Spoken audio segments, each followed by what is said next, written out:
More than 93 million Nigerian voters are at this hour voting in the presidential and parliamentary elections. Now, this could be a turning point for Africa's most populous country as it's faced with challenges of growing insecurity, a struggling economy, debt and poverty. The big question as voting continues is who will succeed President Muhammadu Buhari? Three men stand a chance, and they are 70-year-old former Lagos Governor Bola Tinubu, the ruling party candidate, and former Vice President Atiku Abubakar, who is 76, and the main opposition candidate, 61-year-old Peter Obi, who is popular among young voters. For more on this, we're joined now by Voice of America correspondent based in Nigeria, Peter Clottey. A very good evening to you. Thank you so much for your time. Welcome to Newzroom Afrika.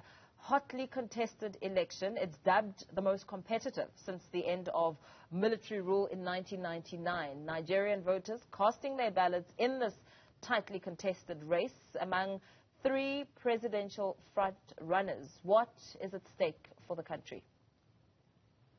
Well, what is at stake? Before I go on, I'm not officially based in Nigeria. I'm officially based in Washington, D.C. I was assigned to cover the Nigeria election.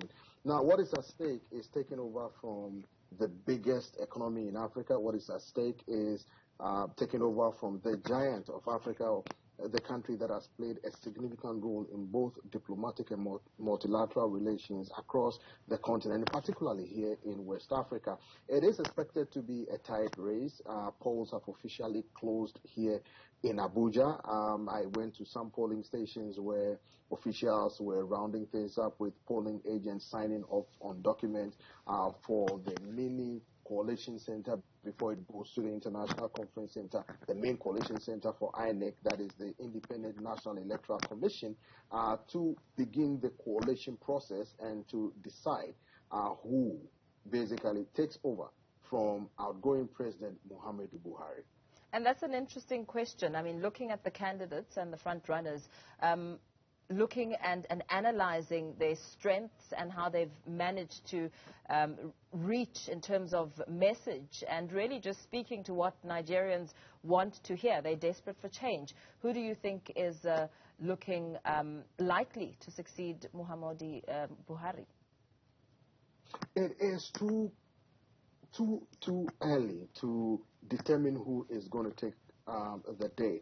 In a few polling stations, and here in Abuja, you have over 36,000 polling units in this city. And in just one or two where I visited, the Labour Party appeared to have taken the lead. Now, that is two in over 30,000 polling units.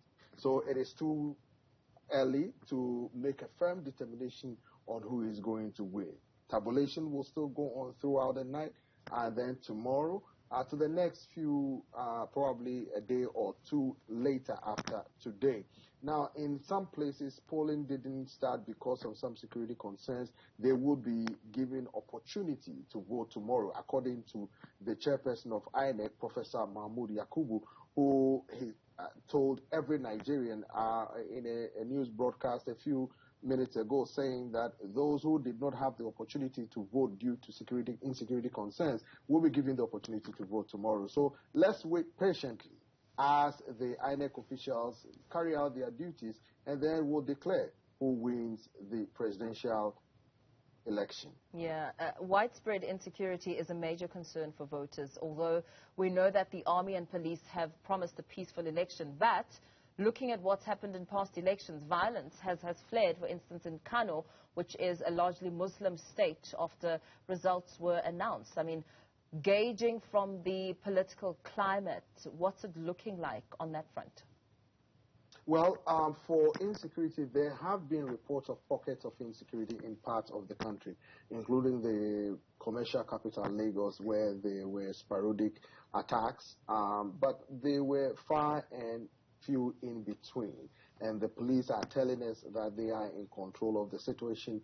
Heavy joint military and police presence in a lot of the polling stations that I went to visit this morning as part of my reporting. But, you know, the police divided two categories of Nigerians. Those who want to have the elections proceed as according to plan, those who are law-abiding, and those they described as hoodlums or miscreants who are hell-bent on ensuring that the elections did not take hold. So those are the people the security agencies are saying they will be dealing with. Those who cause trouble, those who are responsible for it, will be apprehended, they tell me, prosecuted to the full extent of the law. So, yes, indeed, there have been reports of minor incidents of violence in pockets of Nigeria. Remember, you have approximately 89 million people voting, and in some of these reported cases of violence, did not even make up to 0.02% of it. So Nigerians tell me that it appears that foreign organizations and news media organizations are making a mountain out of a molehill. They hear a little bit of news here and there, and they blow it out of proportion. And that even in those places where violence occurred, Professor Mahmoud Yakubu has made it clear to Nigerians that those who were impacted negatively will be given the opportunity to vote. So let's wait and see how INEC is able to carry this throughout to ensure that people are not disenfranchised as they carry out their civic duty and as the election draws to a close. Looking at the candidates, 61-year-old Peter Obi, he's very popular with young voters. How crucial will the young vote be with these elections? You know, there seems to be a lot of enthusiasm among the youth, and even some adults and women and older people.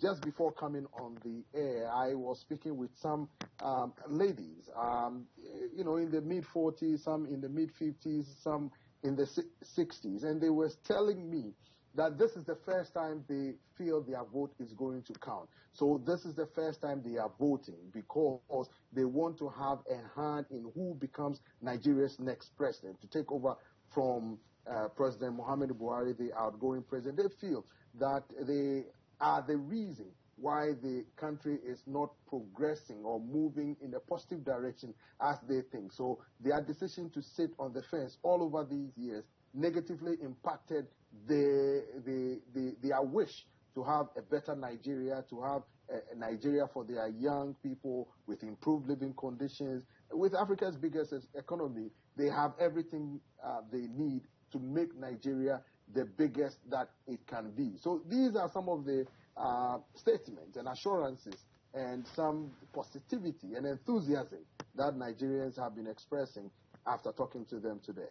Yeah, and in the midst of that, we know that the shortages of cash and fuel, the high inflation rate in nearly 2 decades, have really left Nigerians frustrated about the government of President Muhammadu Buhari. Buhari, we know, is not on the ballot after serving his maximum 2 presidential terms. The results for the election are expected to be announced 2 weeks from now. In terms of expectations and where the people in Nigeria want to take the country to whichever heights, and in tackling some of those challenges that are on the ground and are real issues on the ground, what are the expectations? Well, the expectations are huge. INEC tells us, the umpire, the Independent National Electoral Commission tells us that the election results they expect within the next 2 or 3 days. Remember, there's a gubernatorial election in 2 weeks, you know, so that is what is at stake. But the expectations are high. They think that they want to see a new Nigeria, a better Nigeria, an improved Nigeria, and that is why they have that enthusiasm. And they seem to be heaping a lot of praise on INEC, who, you know, officials of INEC who have put in measures, including mechanisms to ensure transparency, to ensure the process is rigorous, to ensure that if people create problems in polling stations, either the result will be adjudged inconclusive or new elections will be upheld to ensure that the disturbances or insecurity do not disenfranchise people. So expectations are high. People seem to think that they have been empowered.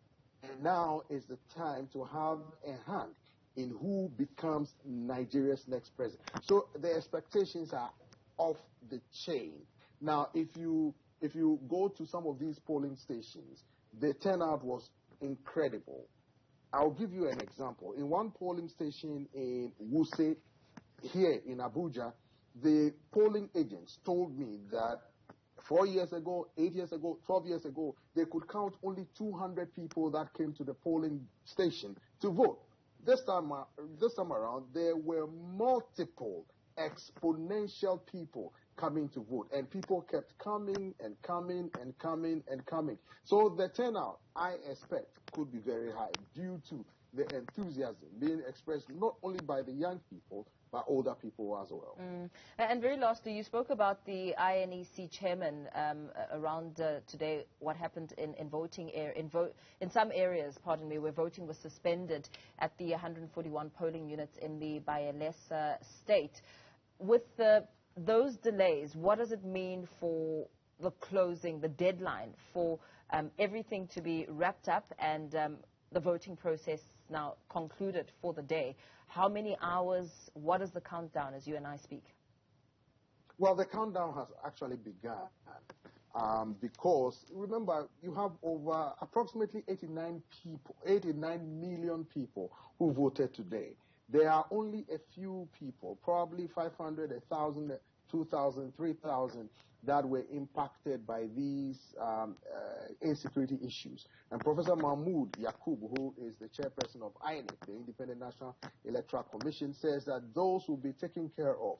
Some of the areas are going to vote tomorrow because there were disturbances, insecurity issues that prevented people from voting.